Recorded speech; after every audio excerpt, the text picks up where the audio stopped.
Well, the trial started with former local pastor Dale Richardson intent on defending his innocence. But on the second day, he pled guilty to 3 counts of kidnapping and 3 counts of criminal sexual conduct. A change in plans for Dale Richardson and his defense, who said that because of the alleged credibility of the victims, the case was winnable. But the legal issues were just too great. Credibility issues that this particular witness had, I think we were doing very well. But the legal issues, you know, it's like a tidal wave.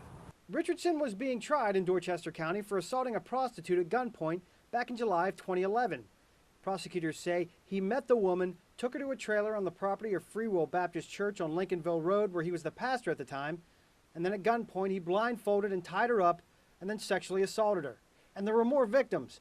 2 involved in similar attacks were to have separate trials, but their testimony was allowed in this case. That helped the prosecution, but even with that, those trying to convict said it would have been difficult for a jury. I mean, let's face it, we had 3 girls that were going to testify.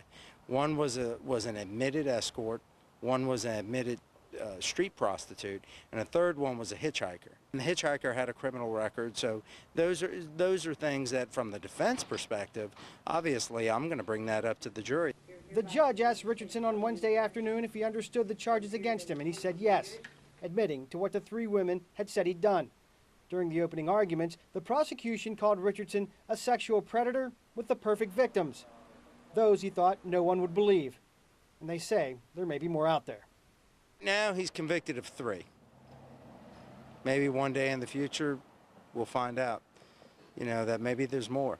This was a negotiated plea between prosecution and defense. Dale Richardson's sentence, 20 years for 3 counts of kidnapping and 3 counts of criminal sexual conduct. In Dorchester County, Bise, News 2.